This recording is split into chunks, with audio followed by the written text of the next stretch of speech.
Hi friends, welcome back. जैसा कि पिछली वीडियो में हम लोग सीख रहे थे पार्टिसिपल। तो आपने पिछली वीडियो में देखा था कि पार्टिसिपल तीन प्रकार के होते हैं। पहले नंबर पे प्रेजेंट पार्टिसिपल, दूसरे नंबर पे पास्ट पार्टिसिपल और तीसरे नंबर पे परफेक्ट पार्टिसिपल। तो कवर हम लोगों ने दो को कर लिया था। प्रेजेंट पार्टिसिपल और पास्ट पार्टिसिपल को हम लोगों ने कवर कर लिया था, लेकिन प्रेजेंट पार्टिसिपल और पास्ट पार्टिसिपल में कुछ एडिशनल इंफॉर्मेशन थी जो कि हम लोग उसी को जान रहे थे। तो एडिशनल इंफॉर्मेशन क्या थी? प्रेजेंट पार्टिसिपल और पास्ट पार्टिसिपल के बारे में एडिशनल इंफॉर्मेशन ए थी।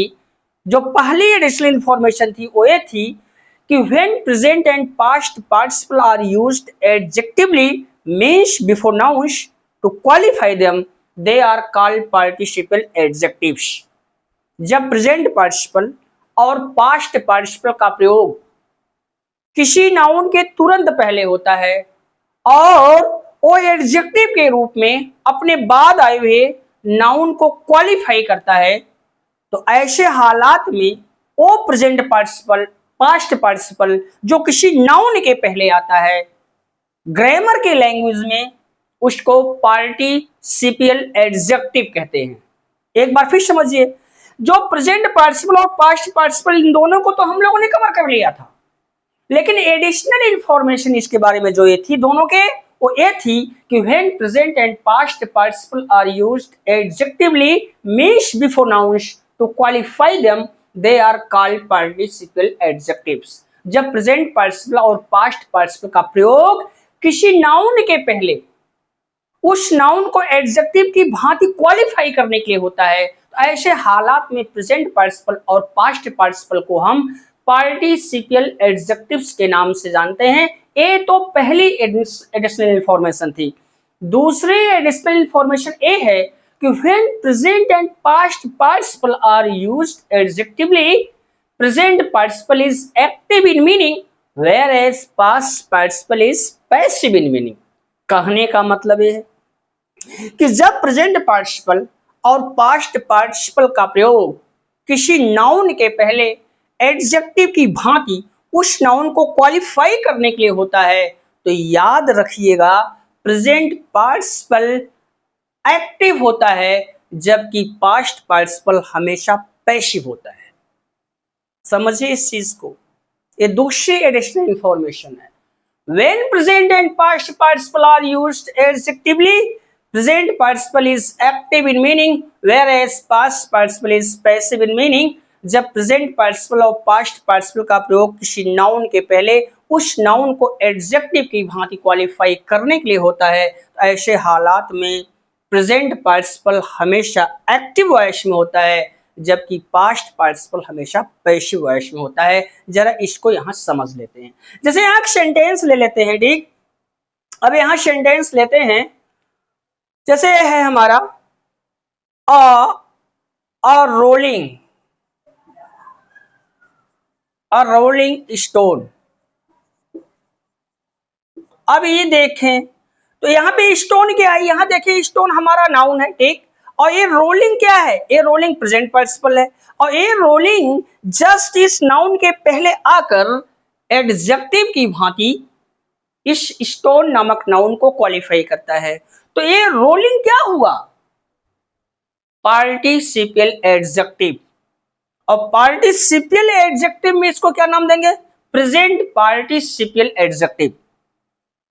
लेकिन अभी देखें कि एक्टिव वॉइस में कि पैसिव वॉइस में। तो याद रखिए जब प्रेजेंट पार्टिसिपल किसी नाउन के पहले एडजेक्टिव की भांति उसको क्वालिफाई करने के लिए आता है, तो ऐसे हालात में हमेशा एक्टिव वॉइस में होता है। तो बराबर क्या होगा, अ स्टोन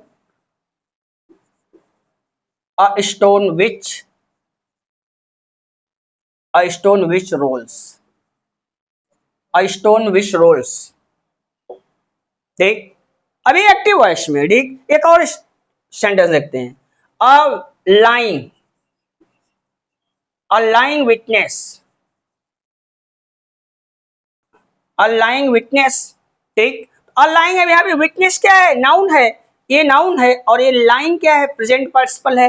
ये विटनेस के पहले आकर के एडजेक्टिव की भांति विटनेस को क्वालिफाई कर रहा है, तो ये क्या है, पार्टिसिपियल एडजेक्टिव है। और पार्टिसिपियल एडजेक्टिव में क्या है, प्रेजेंट पार्टिसिपियल एडजेक्टिव है। तो ये एक्टिव वॉइस में, एक पैसिव वॉइस में। तो याद रखो प्रेजेंट पार्टिसिपल क्या एक्टिव वॉइस में है, ठीक। तो ये क्या, अ विटनेस, इसका बराबर ये हो जाएगा a witness who tells A lie, who tells a lie. I hope यहां तक तो बातें क्लियर हो गई। तो याद रखिए when present and past participle are used adjectively, present participle is active in meaning whereas past participle is passive in meaning। तो यहाँ तो हम लोगों ने क्या प्रेजेंट पार्टिसिपल को देख लिया, ठीक। अब पास्ट पार्टिसिपल पैसिव वॉइस में होता है उसको देख लेते हैं, ठीक।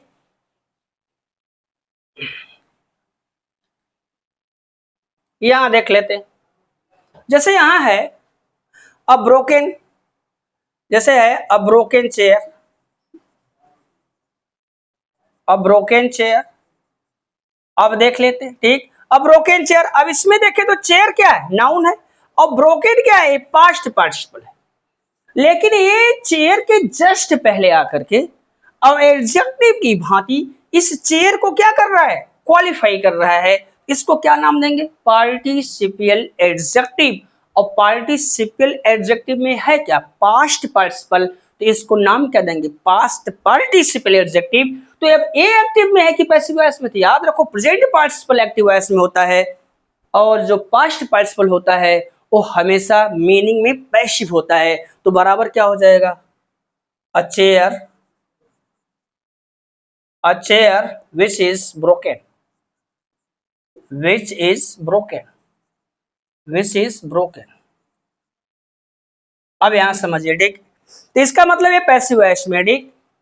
एक और सेंटेंस देखते हैं, अ बर्न्ड चाइल्ड, अ बर्न्ड, अ बर्न्ड चाइल्ड, अ बर्न्ड चाइल्ड। अब यहां देखें, अब बर्न चाइल्ड में चाइल्ड क्या है, नाउन है, और बर्न क्या है, पास्ट पार्टिसिपल है। अब ये क्या काम कर रहा है, ये एडजेक्टिव की भांति इसके पहले आ रहा है, इसको क्वालिफाई कर रहा है। एडजेक्टिव की भांति इसके पहले आकर इसको क्वालिफाई कर रहा है। इसका मतलब ये क्या हुआ, पार्टिसिपल एडजेक्टिव। और पार्टिसिपल एडजेक्टिव में क्या है, पास्ट पार्टिसिपल एडजेक्टिव। तो एक्टिव वॉइस में, एक पैसिव वॉइस में, जी हाँ ये पैसिव वॉइस, ठीक। तो क्या हो जाएगा, a child, a child who is burn, who is burn. Who की जगह पे हम विच का भी प्रयोग कर सकते हैं, ठीक। चाइल्ड के लिए याद रखो हमेशा क्या, न्यूट्रल जेंडर का प्रयोग होता है, ठीक। तो न्यूट्रल जेंडर में चाइल्ड होता है तो उसके लिए क्या, which, child which is burn, which is burn, ठीक। अब ये पैसिव वॉइस में हो गया। तो कॉन्सेप्ट क्या याद रखो, प्रेजेंट पार्टिसिपल और पास्ट पार्टिसिपल के विषय में दो एडिशनल इंफॉर्मेशन आपको समझ में आनी चाहिए। विशेष करके इन चीजों का महत्व, इंपॉर्टेंस आपको समझ में तब आएगा जब आप एक टीचर बन जाएंगे। और टीचर बनने के बाद जब आप टेक्स्ट बुक को पढ़ा रहे होंगे, वहां पर जब कोई भी सेंटेंसेस आपको मिलेगा जो कि पार्टिसिपल से कंबाइन होगा, उसमें उसके कंडीशन को जब देखेंगे तो आप जब नई चीज बच्चों को बोलेंगे, देखो यहाँ पे पार्टिसिपल एडजेक्टिव है। तो अब पढ़ाते समय क्या होता है कि जो नई चीजें हैं, जब टीचर पढ़ाता, जब लेक्चर दे रहा होता है, उस समय वो बच्चों को पहले ही बता चुका होता है कि जो नई चीजें हम बोलेंगे आप उसको प्लीज नोट कर लिया करो, और फिर एक्स्ट्रा टाइम में उसके बारे में हमसे जान लिया करो। तो आपकी लोकप्रियता बढ़ती है, आप एक मजे हुए टीचर के रूप में पहचाने जाते हैं, ठीक। तो याद रखिए दो एडिशनल इंफॉर्मेशन आपको याद करना है प्रेजेंट पार्टिसिपल और पास्ट पार्टिसिपल के बारे में। वो ये है कि when present and past participle are used adjectively means before nouns to qualify them, they are called participle adjectives. जब प्रेजेंट पार्टिसिपल और पास्ट पार्टिसिपल का प्रयोग किसी नाउन के पहले एडजेक्टिव की भांति उसकी विशेषता बतलाने के लिए होता है, ऐसे हालात में प्रेजेंट पार्टिसिपल और पास्ट पार्टिसिपल को पार्टिसिपल एडजेक्टिव्स के नाम से जाना जाता है। ये तो पहली एडिशनल इंफॉर्मेशन थी। दूसरी एडिशनल इंफॉर्मेशन ये है कि when present and past participle are used adjectively, present participle is active in meaning whereas past participle is passive in meaning. जब प्रेजेंट पार्टिसिपल और पास्ट पार्टिसिपल का प्रयोग किसी नाउन के पहले एडजेक्टिव की भांति उसको क्वालिफाई करने के लिए होता है, ऐसे हालात में प्रेजेंट पार्टिसिपल सेंस में एक्टिव होता है, जबकि पास्ट पार्टिसिपल सेंस में पैसिव होता है। आई होप यहां तक तो चीजें हम लोगों ने कवर कर लिया है, ठीक। अब आइए चलते हैं, हम लोग फोकस करेंगे परफेक्ट पार्टिसिपल पर। परफेक्ट पार्टिसिपल क्या होता है जरा इसके बारे में जानते हैं। ठीक, तो याद रखो, अब चलते हैं हम लोग क्या परफेक्ट पार्टिसिपल की तरफ। तो परफेक्ट पार्टिसिपल क्या है जरा उसको जान लेते हैं एक बार। ठीक, परफेक्ट पार्टिसिपल, अब यहाँ पे हम लोग सीखेंगे परफेक्ट पार्टिसिपल। तो जैसे आपको पिछली वीडियो में बताया गया था, कुछ है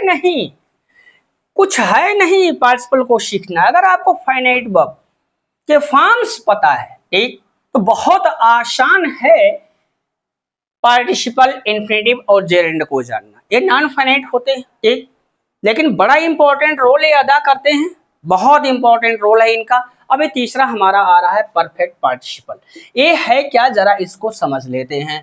परफेक्ट पार्टिसिपल, परफेक्ट पार्टिसिपल, ठीक, तो ये परफेक्ट पार्टिसिपल क्या होता है जरा यहाँ पे इनको हम लोग समझ लेते हैं। ठीक, परफेक्ट पार्टिसिपल कुछ है नहीं। ठीक, अगर कोई कहता है कि परफेक्ट पार्टिसिपल को डिफाइन करो, परफेक्ट पार्टिसिपल क्या होता है, तो याद रखो आप, perfect participle is that participle which ends in having or having before third form of the verb and represents an action is completed or finished at some time past। Perfect participle verb की third form से पहले having या having been लगाने से बनता है और एक ऐसे कार्य को दर्शाता है जो पहले ही समाप्त हो चुका होता है। फिर समझिए, हम लोग जान रहे हैं परफेक्ट पार्टिसिपल, तो परफेक्ट पार्टिसिपल के बारे में कुछ नहीं, वर्ब की थर्ड फॉर्म के पहले अगर हैविंग या हैविंग बीन आ जाए तो याद रखिएगा वो परफेक्ट पार्टिसिपल है। हैविंग के साथ वर्ब की थर्ड फॉर्म आए तो परफेक्ट पार्टिसिपल एक्टिव वॉइस में है, और अगर वर्ब की थर्ड फॉर्म से पहले हैविंग बीन आ जाए तो याद रखिए परफेक्ट पार्टिसिपल पैसिव वॉइस में होता है। ठीक, और करता ये क्या है, it represents an action as completed और finished at some time past, एक ऐसे कार्य को दर्शाता है जो कुछ समय पूर्व समाप्त हो चुका होता है।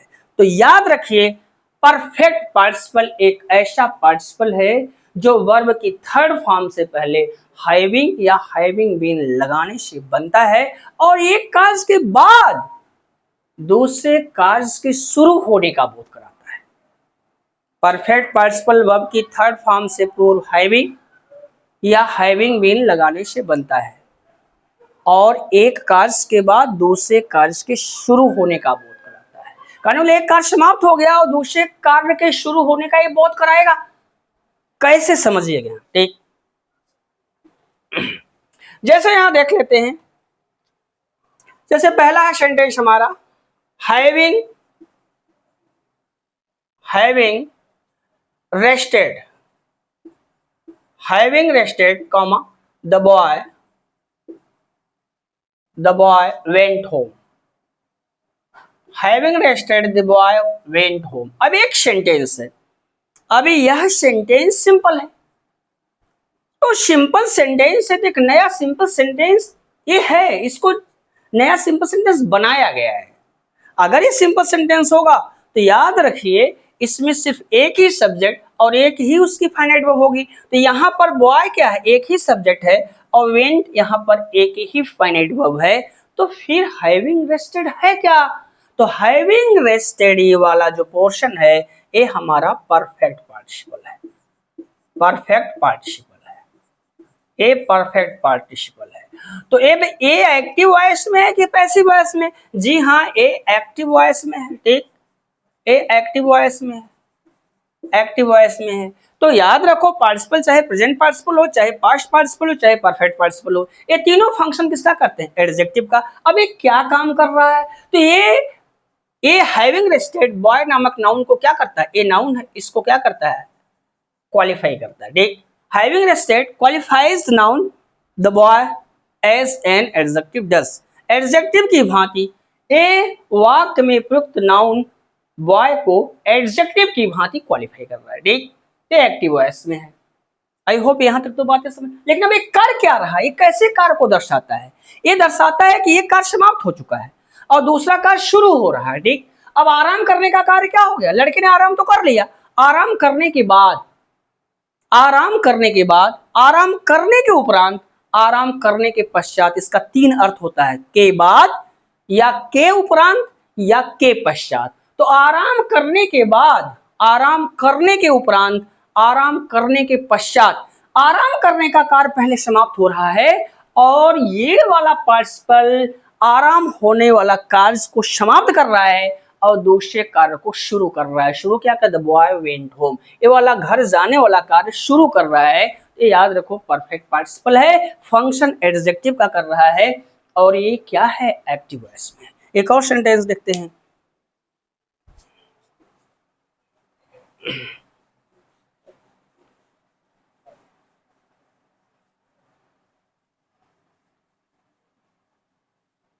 यहां देखिए दूसरा सेंटेंस है, हैविंग बीन, दूसरा सेंटेंस है, ठीक, having been punished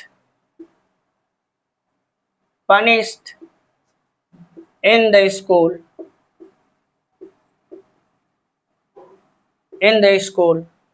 my friend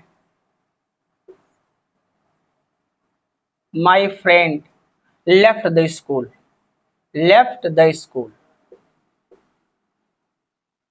अब देखें, यह एक सेंटेंस है और यह एक नया सिंपल सेंटेंस है। नया सिंपल सेंटेंस है तो किसके प्रयोग से, 8 विधियां हैं, कौन सी विधि का प्रयोग किया गया, बाय यूजिंग पार्टिसिपल। तो पार्टिसिपल 3 होते हैं, present participle, past participle, perfect participle. तो यह किस पार्टिसिपल के द्वारा नया सिंपल सेंटेंस बनाया गया है, तो by using perfect participle having been punished in the school, ठीक। अब यहां देखें तो इसमें ये क्या है, कंबाइन किया गया है, दो सिंपल सेंटेंस को जोड़ा गया है। अगर आप इसका एनालिसिस करेंगे तो याद रखिएगा, एनालिसिस करने पर दो सेंटेंस टूटकर अलग हो जाएंगे। तो my friend was punished in the school, पहले समाप्त होने वाला कार्य अगर पैसिव वॉइस में होगा तो परफेक्ट पार्टिसिपल पैसिव वॉइस में यूज होगा, और पहले समाप्त होने वाला कार्य अगर एक्टिव वॉइस में होगा तो परफेक्ट पार्टिसिपल एक्टिव वॉइस में यूज होगा। तो इसका मतलब राम को स्कूल में दंडित किया गया था, मेरे दोस्त को स्कूल में दंडित किया गया था, और परिणाम क्या निकला उसका, वो स्कूल को छोड़ दिया। तो स्कूल में दंडित होने के बाद, स्कूल में दंडित होने के बाद, स्कूल में दंडित होने के उपरांत, स्कूल में दंडित होने के पश्चात, my friend left the school, मेरे दोस्त ने स्कूल को छोड़ दिया, ठीक। तो हैविंग बीन पनिश्ड, अब ये वाला क्या है, परफेक्ट पार्टिसिपल है, परफेक्ट पार्टिसिपल है।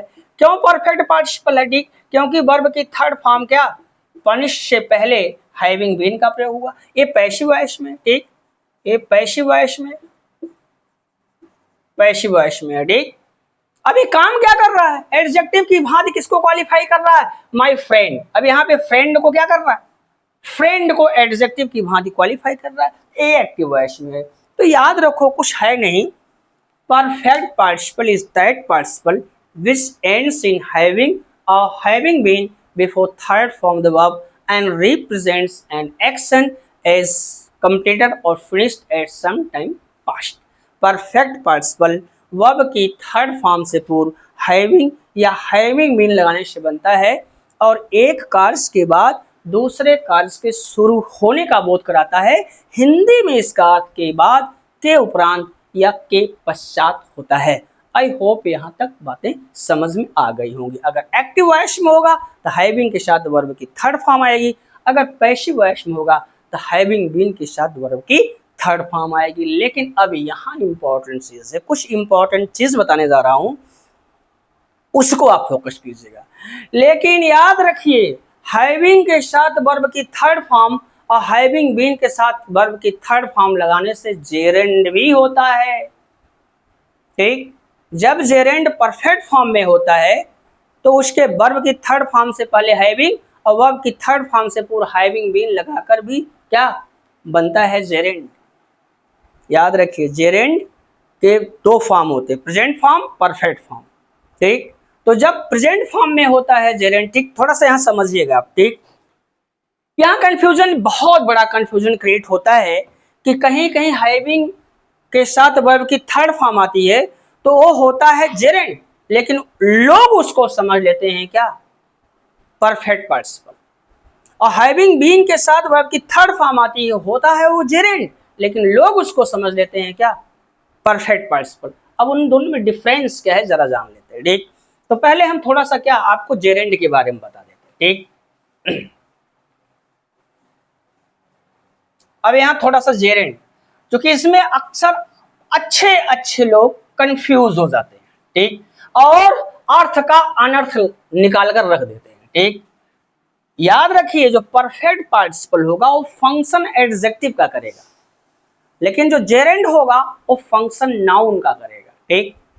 परफेक्ट पार्टिसिपल वर्ब की थर्ड फॉर्म से पहले हैविंग या हैविंग बीन लगाकर बनेगा, लेकिन ये फंक्शन एडजेक्टिव का करेगा। लेकिन जो जेरेंड होगा वो भी हैविंग प्लस वर्ब थर्ड और having been plus verb third के द्वारा बनता है, लेकिन वो फंक्शन नाउन का करता है। पहले जेरेंड के बारे में थोड़ा सा जान लेते हैं, ठीक।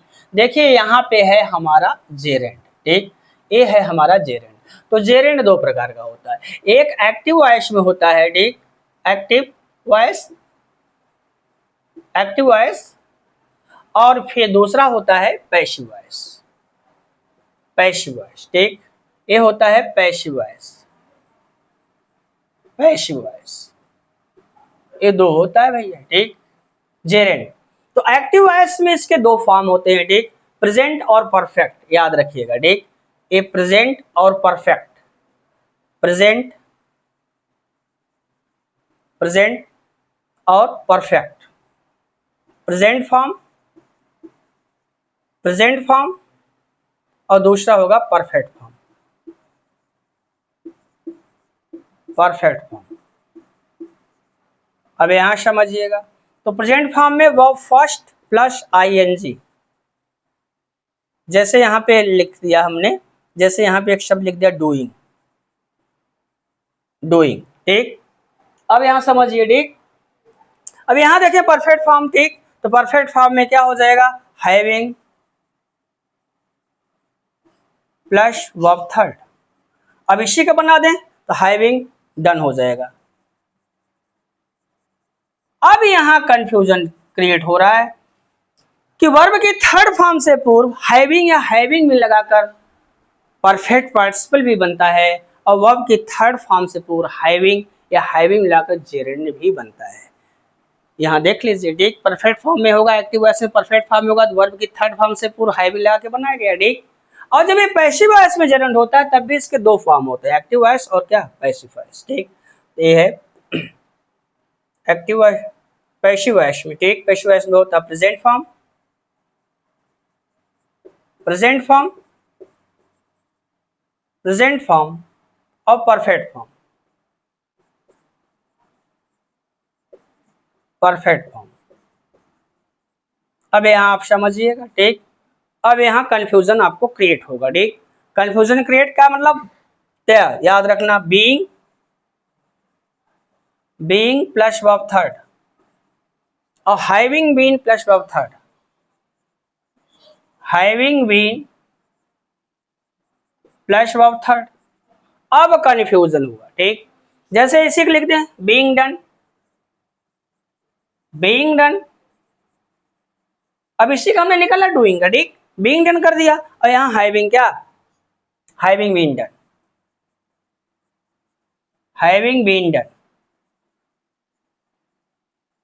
अब कंफ्यूजन यहां हो रहा है, कैसे समझ पाएंगे, तो प्रेजेंट पार्टिसिपल का तो हमने बता दिया, प्रेजेंट पार्टिसिपल वर्ब की फर्स्ट फॉर्म में आईएनजी लगा के बनता है, और जेरेंड भी वर्ब की फर्स्ट फॉर्म में आईएनजी लगा के बनता है, जो एक्टिव है सो प्रेजेंट फॉर्म में होता है, लेकिन दोनों के कार्य शैली में अंतर है। जो प्रेजेंट पार्टिसिपल होता है वो फंक्शन एडजेक्टिव का करता है, लेकिन जो जो जेरेंड होता है वो फंक्शन नाउन का करता है। लेकिन यहाँ सबसे बड़ा कंफ्यूजन जो क्रिएट हमारे सामने हो रहा है, ये हो रहा है कैसे हम सेंटेंस में फाइंड आउट कर पाएंगे कि ये परफेक्ट पार्टिसिपल है कि जेरेंड है, जेरेंड है, ठीक। अब यहाँ देखो, जब एक्टिव वॉइस में होगा तो हैविंग के साथ वर्ब की थर्ड फॉर्म आ जाएगी, और जब क्या परफेक्ट फॉर्म में होगा क्या, जब यहाँ परफेक्ट फॉर्म में हैविंग के साथ वर्ब थर्ड फॉर्म, और जब यहाँ पैसिव वॉइस में परफेक्ट फॉर्म हैविंग बीन के साथ वर्ब की थर्ड फॉर्म, तो जब इस सेंटेंस में यूज होंगे तो कंफ्यूजन वहां हो जाएगा। उनको हम क्या समझे, उनको परफेक्ट पार्टिसिपल समझें कि जेरेंड समझें। एक तरीका आपको बता रहा हूं, उससे आप समझ जाएंगे। याद रखिए, जो परफेक्ट पार्टिसिपल होगा वो वर्ब की थर्ड फॉर्म से पूर्व हैविंग या हैविंग बीन लगाकर बनेगा, लेकिन याद रखिएगा वो हमेशा फंक्शन एडजेक्टिव का करेगा।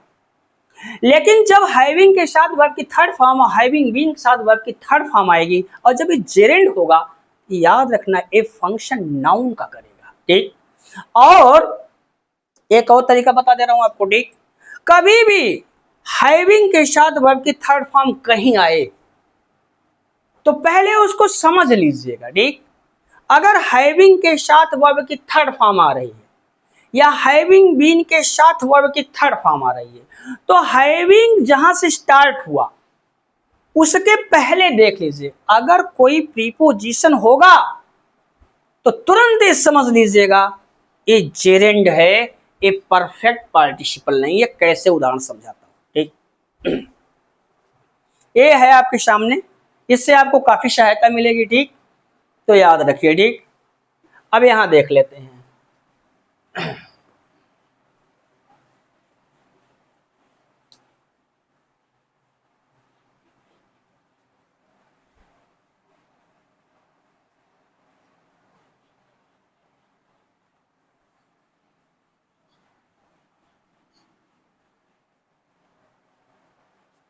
अब यहां समझिएगा, यहां है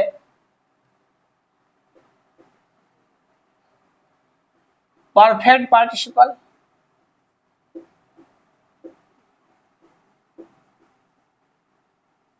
परफेक्ट पार्टिसिपल,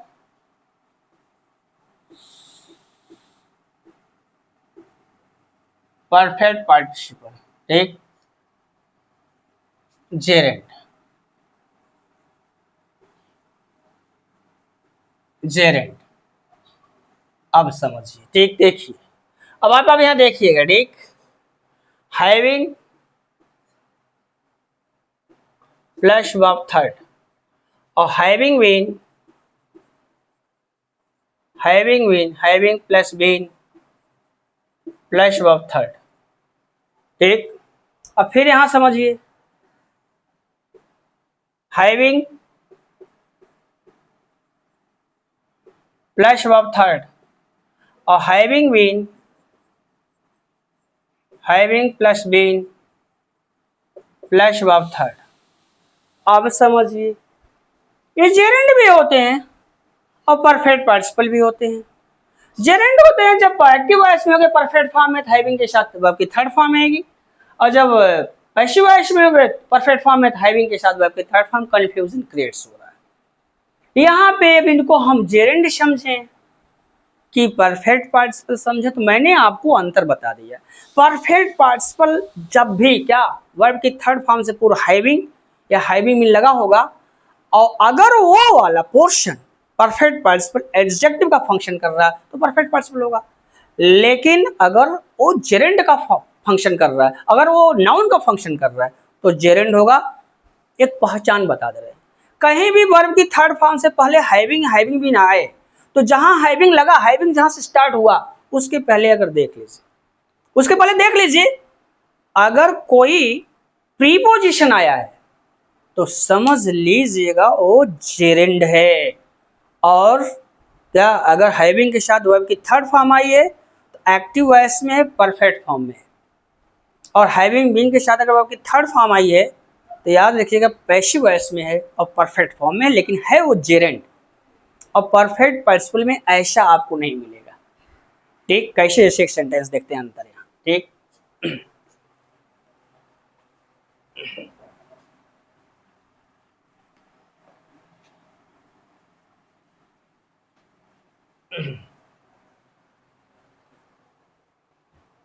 जैसे यहाँ पे है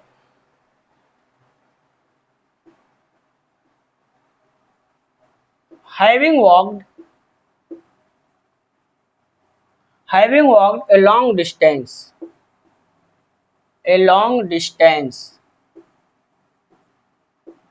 having walked a long distance इसमें नहीं आएगा। यहां देख लेते हैं। ठीक,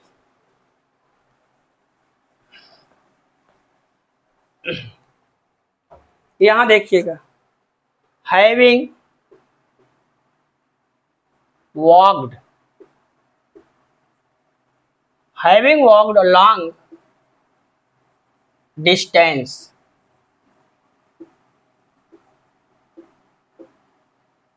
माई फ्रेंड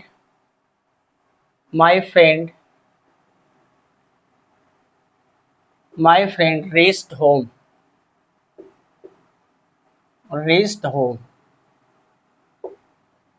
देखिए पहला सेंटेंस, ठीक।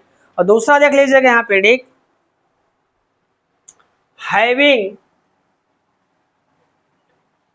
नहीं आएगा इसमें, यहीं बता देते हैं, ठीक।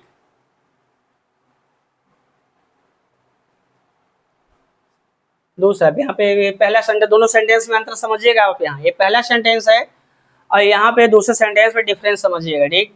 यहाँ पर एक दूसरा सेंटेंस है, my friend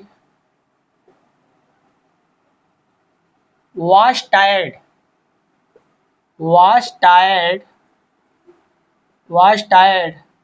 at having walked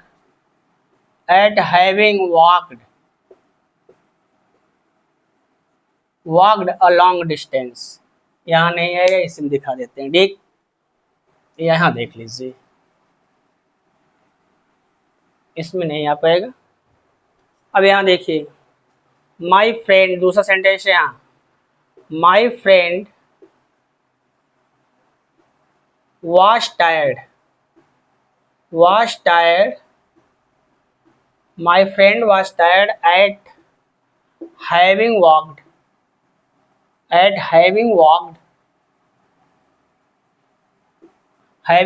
a long distance। अब यहाँ आप समझिए, कंफ्यूजन क्रिएट होगा आपको, ठीक। दो सेंटेंस आपके सामने हैं।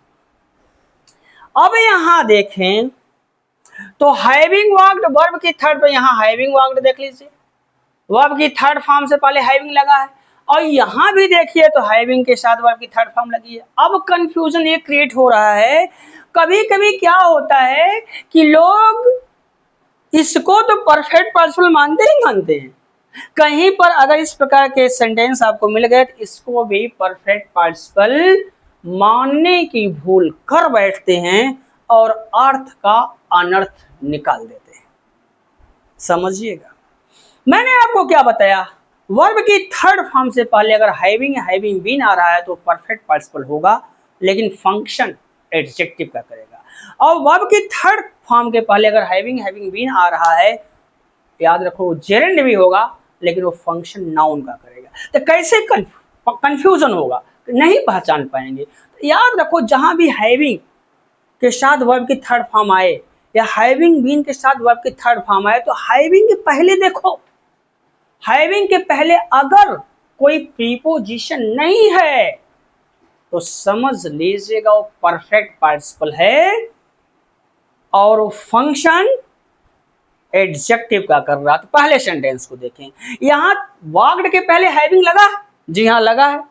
तो यहाँ गौर करें, इसके पहले क्या कोई प्रीपोजिशन आ रहा है? नहीं आ रहा है। तो इसका मतलब ये क्या है? परफेक्ट पार्टिसिपल है, ठीक। ये क्या काम करता है? एक कार्य के बाद दूसरे कार्य के शुरू होने का बोध कराता है, ठीक। हिंदी में इसका के बाद, उपरांत या पश्चात। तो having walked a long distance, लंबी दूरी चलने के उपरांत, लंबी दूरी चलने के पश्चात, लंबी दूरी चलने के बाद, ये किसको क्वालिफाई कर रहा है, ठीक। ए वाला माय फ्रेंड, अब यहाँ फ्रेंड को क्या कर रहा है? माय फ्रेंड रीच्ड होम, मेरा दोस्त घर पहुंच गया। इसका मतलब ये परफेक्ट पार्टिसिपल है और ये फंक्शन किसका कर रहा है? फ्रेंड को एडजेक्टिव की भांति क्वालिफाई कर रहा है, इसलिए यहां पर ए फंक्शन एडजेक्टिव का कर रहा है। दूसरे सेंटेंस में देखें तो याद रखो, यहां हैविंग वॉक्ड तो है, लेकिन उसके पहले यहां पर आ रहा है हमारा प्रीपोजिशन आ रहा है, और ये प्रीपोजिशन क्या कर रहा है? नाउन की भांति इसको क्या कर रहा है? गवर्न कर रहा है, ठीक। जैसे प्रीपोजिशन क्या करता है? प्रीपोजिशन अपने बाद आए हुए नाउन या प्रोनाउन को गवर्न करता है।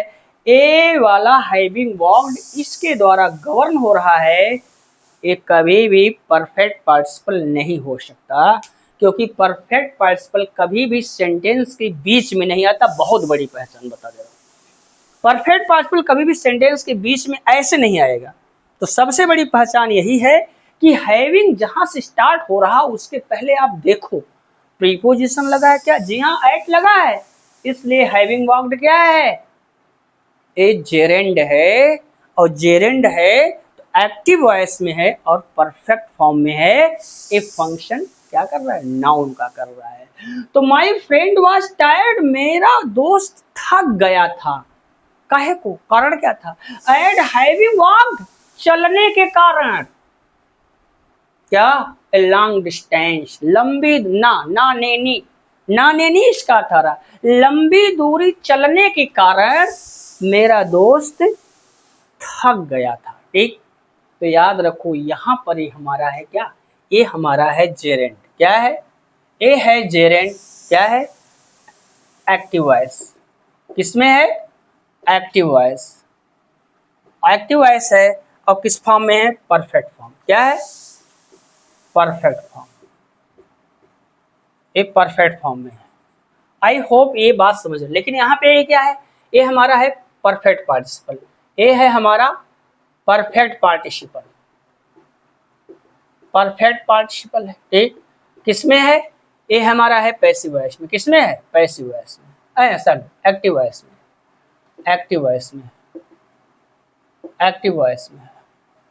और ये एक्टिव वॉइस में तो फंक्शन ये किसका कर रहा है, ये फंक्शन कर रहा है एडजेक्टिव का, एडजेक्टिव का। ठीक, लेकिन अगर यहां देखें तो ये फंक्शन किसका कर रहा है, नाउन का फंक्शन कर रहा है, नाउन का फंक्शन कर रहा है। इस सेंटेंस से आपको काफी सहायता मिली होगी। अब एक और अंतर देखते हैं, दूसरा सेंटेंस। ठीक, अब यहां देख लेते हैं।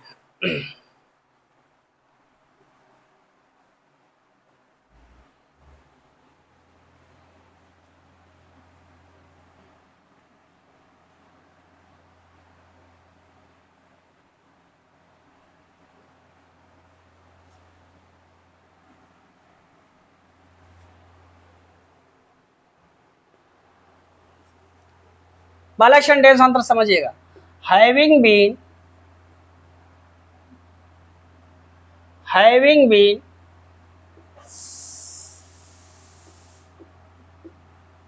having been displeased, displeased,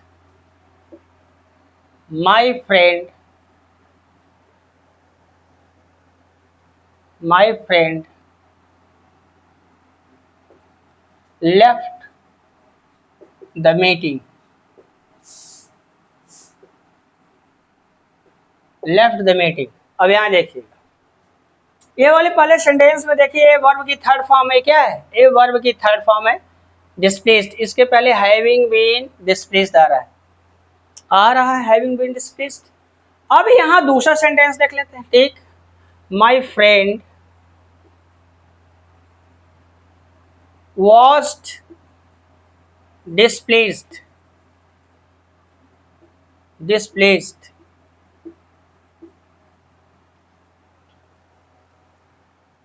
my friend was displeased at having been, at having been found guilty,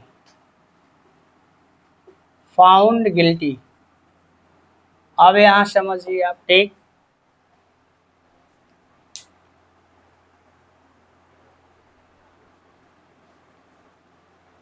या ऐसे इस सेंटेंस को घुमा कर देते हैं, जरा आपके लिए काफी सुविधा रहेगी। ठीक, आपके समझ में ज्यादा ही कुछ आ जाएगा। ठीक,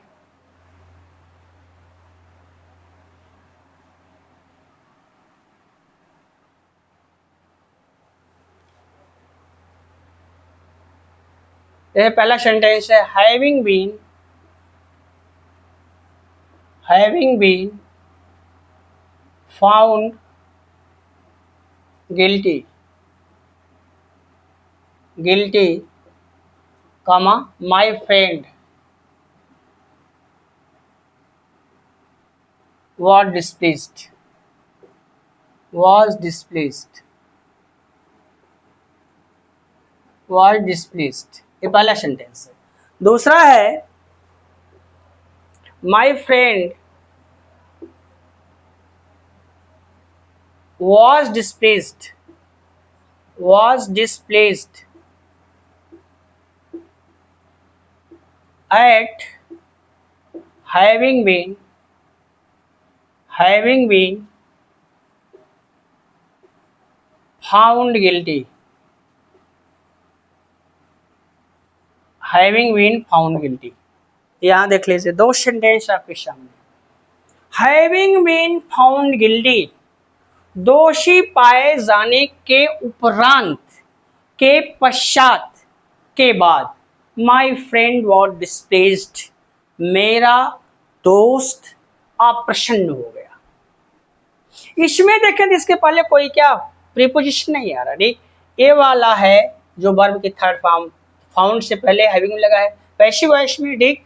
तो ये याद रखो, एक किसको क्वालिफाई कर रहा है, फ्रेंड को, और फ्रेंड को क्वालिफाई कर रहा है, एडजेक्टिव का फंक्शन कर रहा है, ठीक। तो एडजेक्टिव का फंक्शन कर रहा है तो है क्या, ये है हमारा perfect participle, perfect participle, perfect participle है, ठीक।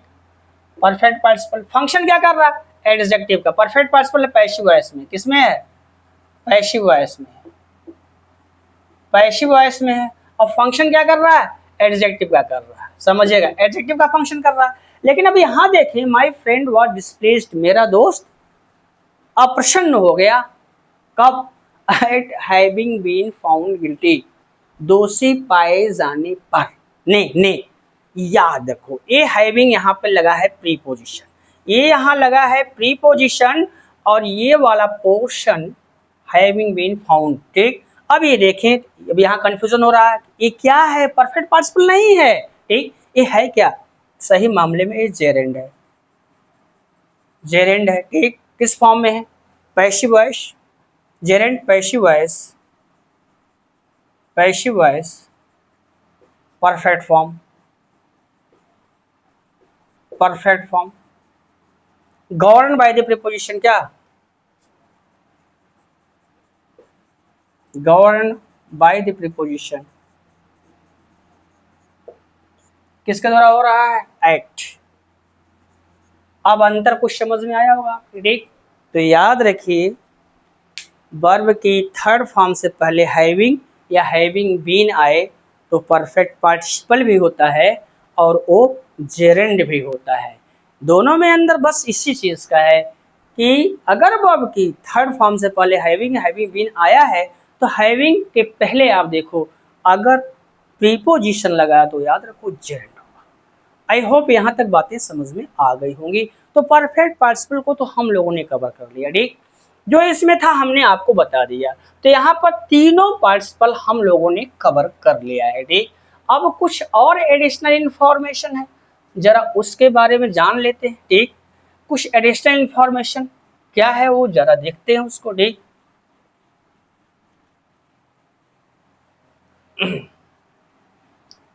देखिए, मैंने पहले ही बताया है, ठीक। अब यहाँ पे हम लोगों ने प्रेजेंट पार्टिसिपल कवर कर लिया, पास्ट पार्टिसिपल कवर कर लिया और परफेक्ट पार्टिसिपल कवर कर लिया। इन तीनों पार्टिसिपल को तो हम लोगों ने कवर कर लिया, ठीक। परफेक्ट पार्टिसिपल में जाकर लोग अक्सर फंस जाते हैं, तो जेरेंड और परफेक्ट पार्टिसिपल में क्या डिफरेंस है उसको भी हमने क्लियर कर दिया, ठीक। अब कुछ एडिशनल इन्फॉर्मेशन लेते हैं, ठीक। तो participle is called verbal adjective, याद रखना इंपॉर्टेंट चीज है। Participle, participle, participle is called, यहाँ कह रहा participle is called verbal adjective. क्या कहा जाता है, verbal adjective. Participle is called verbal adjective, यहां समझिएगा, वर्बल एडजेक्टिव, पार्टिसिपल को वर्बल एडजेक्टिव कहा जाता है। क्यों कहा जाता है, why it is called verbal adjective, इसे वर्बल एडजेक्टिव क्यों कहा जाता है। तो इसमें 4 पॉइंट याद रखिए। Point first, point second, point third और point four. Participle is called verbal adjective, why participle is called verbal adjective, because, point first, because like verb, it may govern a noun a pronoun.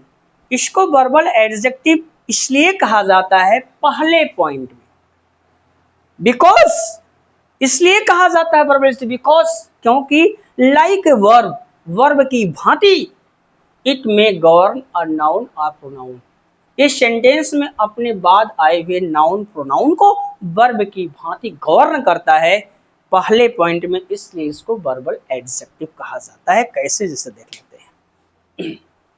पहला point, ठीक, जैसे यहां देख लेते हैं पहला point, पहला सेंटेंस हमारा यहाँ पे है, इसे मान लीजिए जैसे हियरिंग,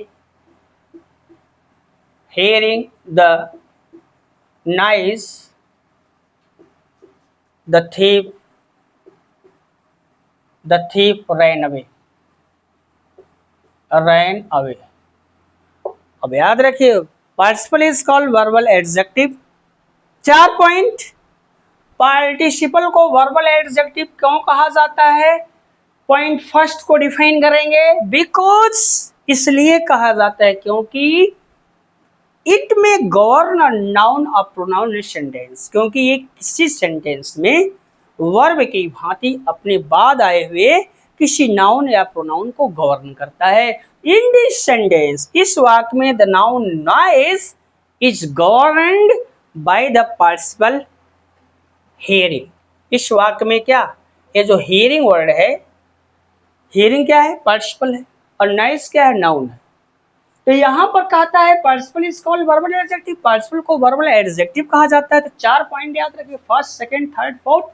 फर्स्ट पॉइंट, बिकॉज इसलिए वर्बल एडजेक्टिव कहा जाता है, because like a verb it may govern a noun a pronoun in sentence, क्योंकि ये किसी भी सेंटेंस में वर्ब की भांति अपने बाद आए हुए किसी नाउन या प्रोनाउन को गवर्न करता है। इन दिस सेंटेंस, इस वाक्य में the noun noise is governed by the participle hearing. इस वाक्य में नाउन नॉइज को पार्टिसिपल हियरिंग के द्वारा वर्ब की भांति गवर्न किया जा रहा है। So hearing is called verbal adjective. Hearing हमारा क्या है? वर्बल एडजेक्टिव है, ठीक। क्यों? और दूसरा फंक्शन क्या कहा? थीफ को एडजेक्टिव की भांति क्वालिफाई किया। तो पहला पॉइंट हमारा क्लियर हो गया, ठीक। दूसरा पॉइंट देख लेते हैं, ठीक।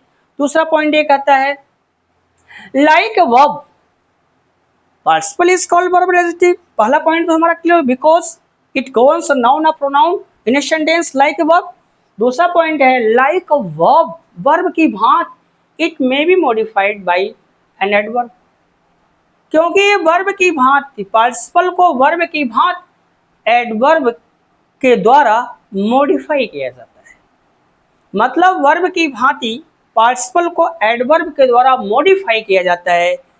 That's why participle is called verbal adjective. अब यहाँ एक बात करता है, ठीक, कि वर्ब की भांति पार्टिसिपल को, ठीक, एडवर्ब के द्वारा मॉडिफाई किया जाता है। कैसे किया जाता है? जैसे देख लेते हैं। ये पहला सेंटेंस हमारा था, ठीक। अब दूसरा सेंटेंस है, ठीक, loudly, loudly knocking, KNOCKING, loudly knocking at the door, at the door, at the door, he demanded admission, he demanded admission, he demanded admission, admission, loudly knocking at the door, he demanded admission, loudly knocking at the door, दरवाजे पर जोर जोर से दस्तक देते हुए या दे करके, ही demanded admission, उसने प्रवेश की अनुमति मांगी, ठीक। अब यहां देखें, in this sentence the participle knocking, knocking is participle, in this sentence, इस वाक्य में knocking, the participle knocking is modified by the adverb loudly. ये लाउडली क्या है? एडवर्ब है, ठीक, एडवर्ब है। और ये नॉकिंग क्या है? ये हमारा है पार्टिसिपल, क्या है? पार्टिसिपल, ये हमारा पार्टिसिपल है, ठीक। तो क्या हो रहा है? It is modified by the adverb loudly, माने इस वाक्य में जो नॉकिंग वर्ड है ये पार्टिसिपल है, लेकिन ये वर्ब की भांति एडवर्ब लाउडली के द्वारा क्या हो रहा है? मॉडिफाई किया जा रहा है इसको, ठीक। In this sentence the participle knocking is modified by the adverb loudly. That's why knocking is called verbal adjective. दूसरा पॉइंट, तीसरा पॉइंट देख लेते हैं। देख तीसरा पॉइंट क्या कहता है,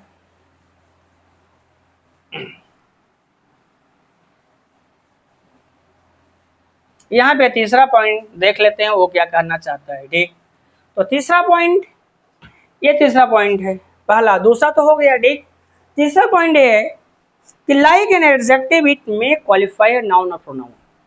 participle is called verbal adjective because like a verb it may govern a noun और प्रोनाउन, पहला पॉइंट।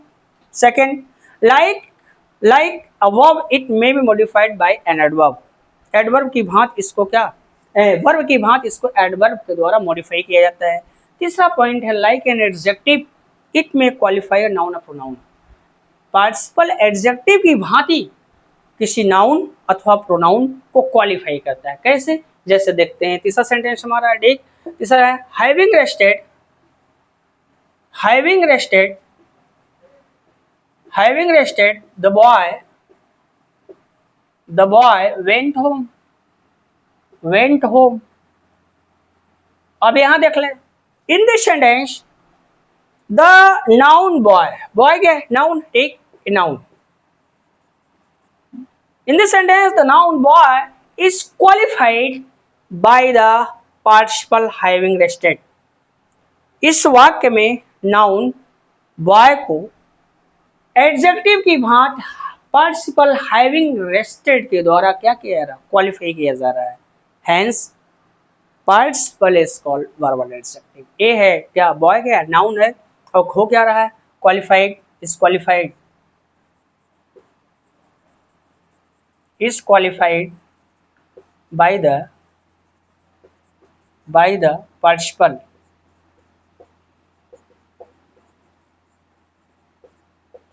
क्या, having rested, having rested, having rested के द्वारा क्या किया जा रहा है, इसको एडजेक्टिव की तरह हैविंग रेस्टेड क्या कर रहा है, बॉय को क्वालिफाई कर रहा है। तो थर्ड पॉइंट में क्या है, लाइक एन एडजेक्टिव इट में क्वालिफाई नाउन प्रोनाउन। एडजेक्टिव की भांति पार्टिसिपल वाक्य में प्रयुक्त किसी नाउन या प्रोनाउन को क्वालिफाई करता है। चौथा पॉइंट क्या है, चौथा देखते हैं, like an adjective it may be compare. Adjective की भांति इसकी तुलना की जा सकती है।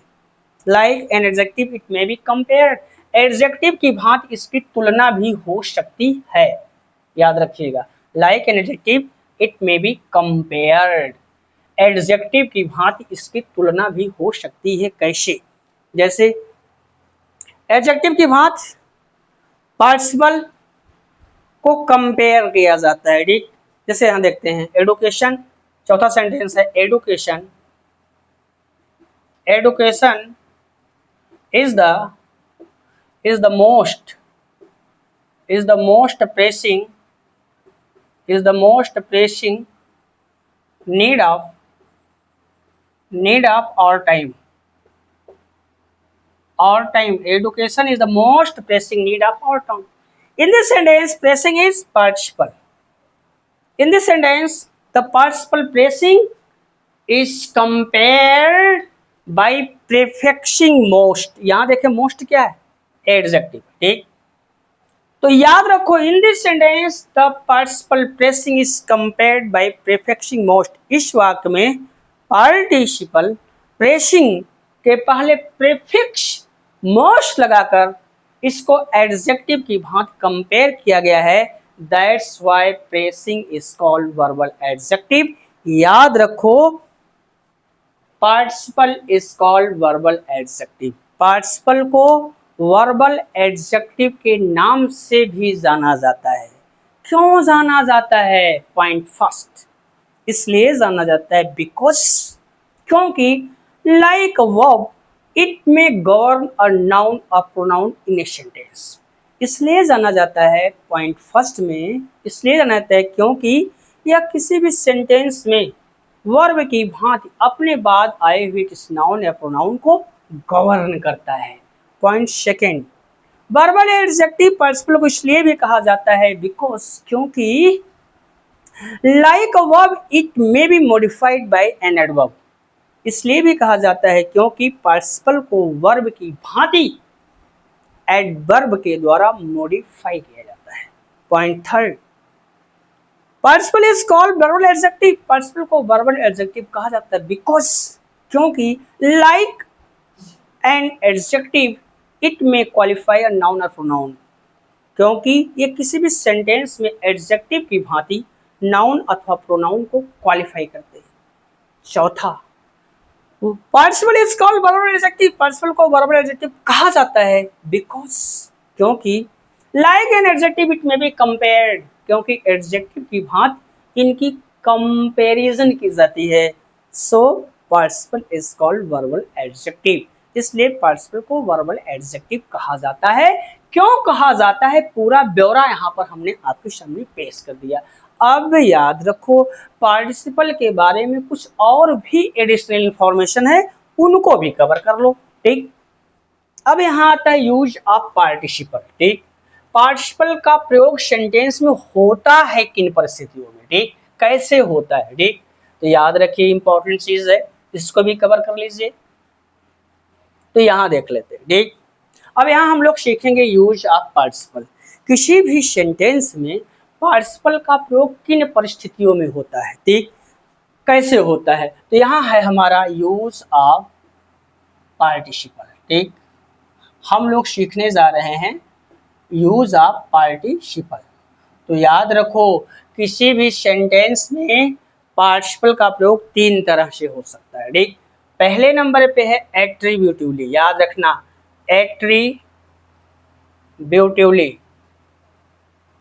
Attributively, attributively. और दूसरे नंबर पे है predicatively,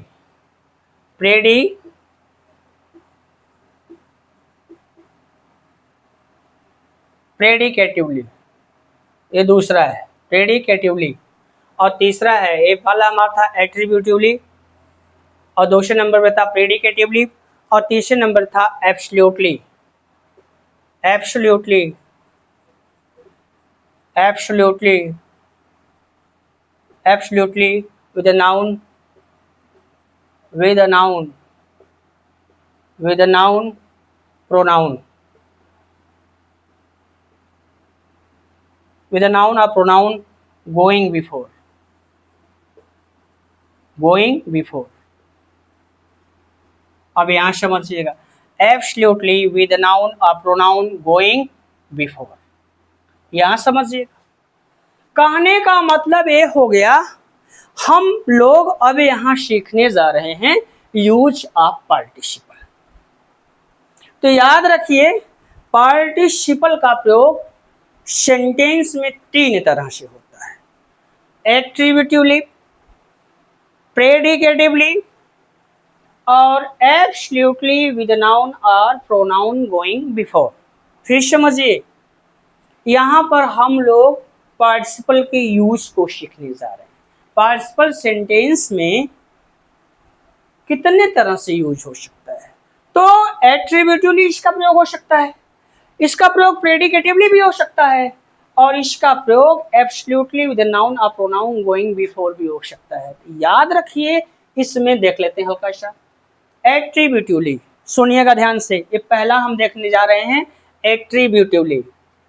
in such condition, in this use, इस यूज में participle is always used at the beginning of the sentence, means before the subject of the sentence. इसमें पार्टिसिपल कहाँ आता है, in such condition, in this use participle is always used at the beginning of the sentence, means before the subject of the sentence।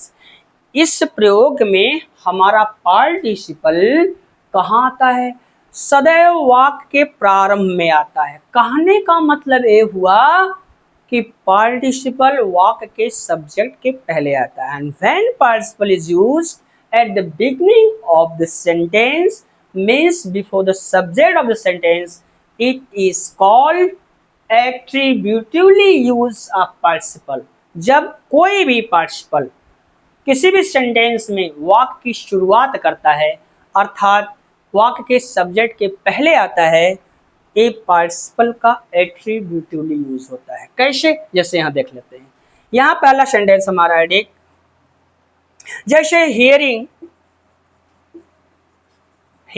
The noise, hearing the noise, the thief ran away. Focus hearing, hearing is participle, hearing जो हमारा participle है, लेकिन अब यहाँ इसके तीन use है, attributively, predicatively, absolutely. इसका प्रयोग क्या है? The word hearing is participle and it is used at the beginning of this sentence, means before the subject of the sentence thief. That's why it is called attributively use of participle. ठीक, ये क्या है? ये participle है, attributively। ये क्या है? participle है, तो इसको क्या नाम देंगे? attributively use। क्या? attributively, एट्रीब्यूटिवली, या इसको बोलते हैं एट्रीब्यूटिव यूज ऑफ पार्टिसिपल। ठीक, जब सेंटेंस के प्रारंभ में आ जाता है। ठीक, आई होप ये समझ में आ गया होगा। ठीक, एक और देख लेते हैं sentence.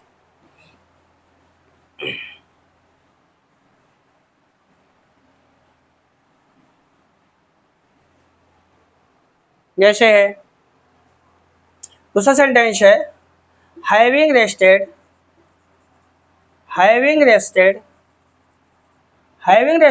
the boy went home।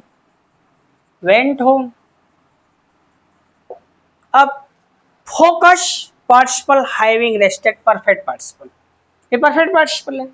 अभी आप देखो तो having rested is perfect participle and it is used at the beginning of the sentence, means before the subject of the sentence, the boy, so having rested is attributively used। ठीक, इस वाक्य में देखें तो हैविंग रेस्टेड जो है वो participle है, परफेक्ट पार्टिसिपल है, और वाक्य की शुरुआत कर रहा है, अर्थात वाक्य के सब्जेक्ट बॉय से पहले आ रहा है। ए पार्टिसिपल का कौन सा यूज है? Attributively use of participle. I hope attributively समझ में आ गया होगा। प्रेडिकेटिवली देख लेते हैं। ठीक, दूसरा देखते हैं प्रेडिकेटिवली क्या होता है। ठीक, तो यहाँ फोकस करें, ये दूसरा हम लोग जानने जा रहे हैं। इसमें तो वाक्य प्रारंभ में आता पार्टिसिपल, तो एट्रीब्यूटिव यूज ऑफ पार्टिसिपल होगा, एट्रीब्यूटिवली होगा। अब दूसरा हमारा है predicatively. In such condition, in this use, participle is always used after an object, means to say after finite verb। इस सेंटेंस में जो पार्टिसिपल होता है वो प्रायः ऑब्जेक्ट के बाद आता है अथवा प्रायः वर्ब के बाद आता है।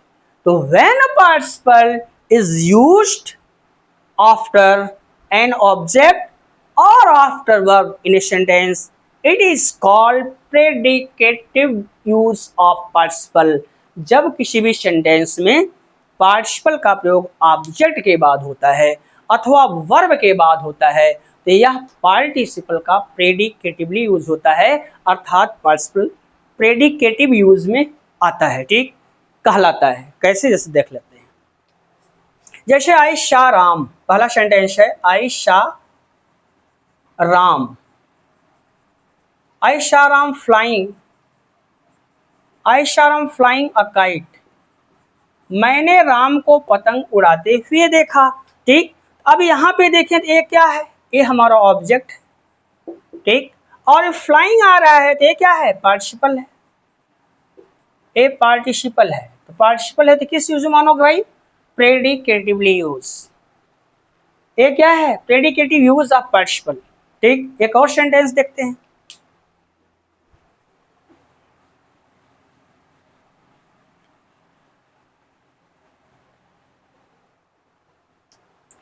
दूसरा सेंटेंस है Ayesha a girl carrying a basket of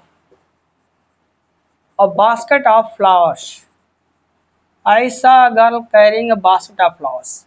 in this sentence अगर देखा जाए तो पार्टिसिपल यही हमारा है, ये पार्टिसिपल है, और ये हमारा क्या है? ऑब्जेक्ट है, और ये हमारा वर्ब है। ठीक, तो क्या बोला है प्रेडिक्टिव यूज में कि इन this use participle is always used after an object और आफ्टर वर्ब और फाइनाइट वर्ब।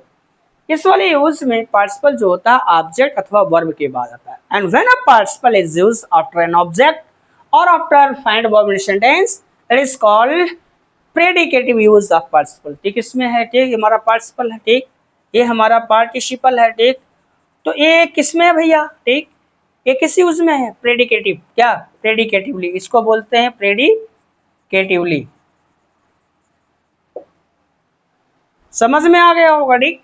अब तीसरा है एब्सोल्युटली विद नाउन और प्रोनाउन गोइंग बिफोर। ठीक,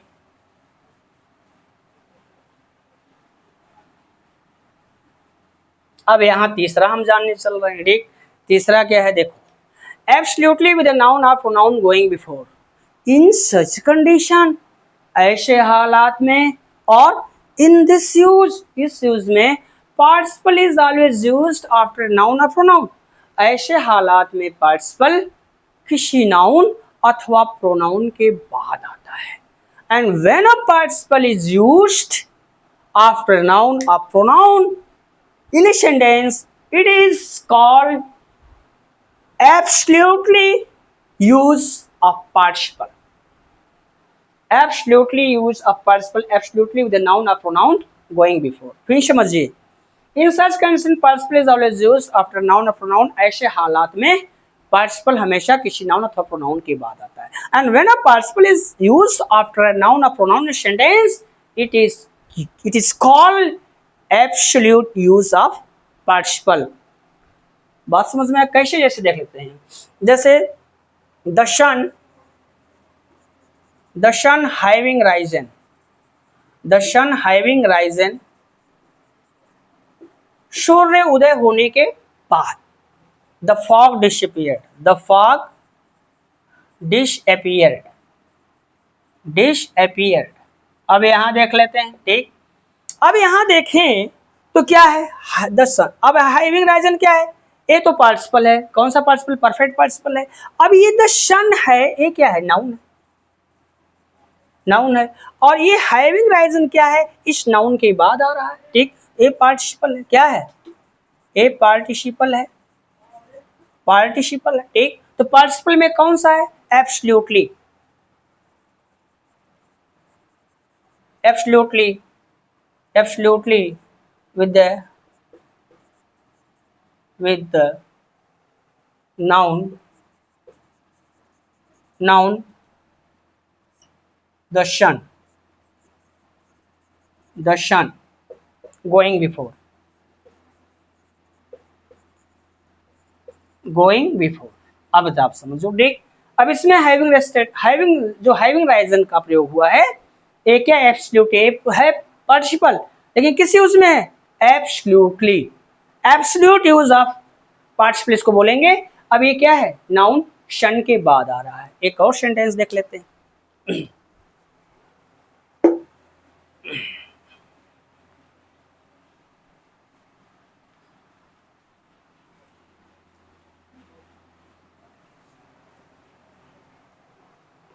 यहाँ है जैसे the commander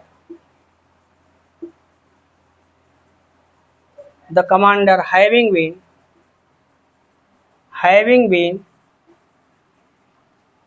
slain, having been slain, SLAIN, slain का मतलब मार देना जान से ठीक। The commander having been slain the army left the battlefield.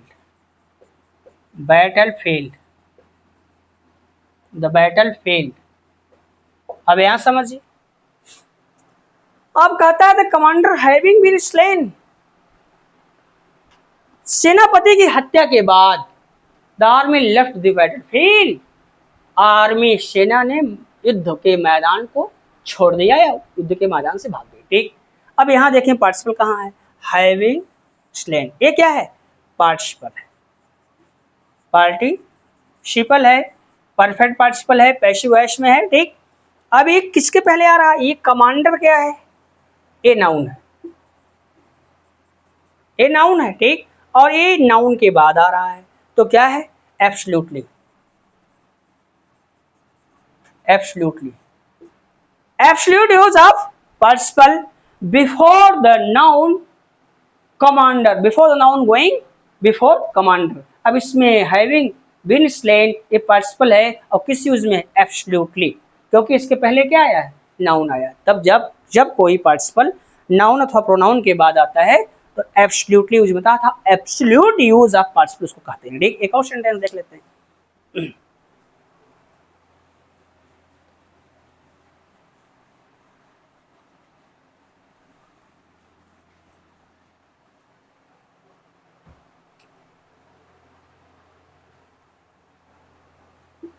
it being it being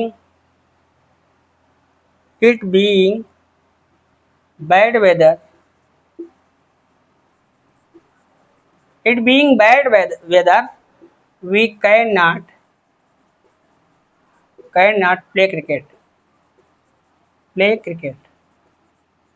ये कहता है कि खराब मौसम होने के कारण हम क्रिकेट नहीं खेल सकते हैं। अब इस सेंटेंस में देखें तो क्या है? बीइंग क्या है? यहाँ बीइंग को देख लेते हैं। बीइंग क्या है? ये बीइंग जो है हमारा पार्टिसिपल है। पार्टिसिपल है, इसकी पोजीशन क्या है? ये किसके बाद आ रहा है? इट हमारा क्या है? प्रोनाउन है। इसको क्या बोलोगे? एब्सोल्युटली।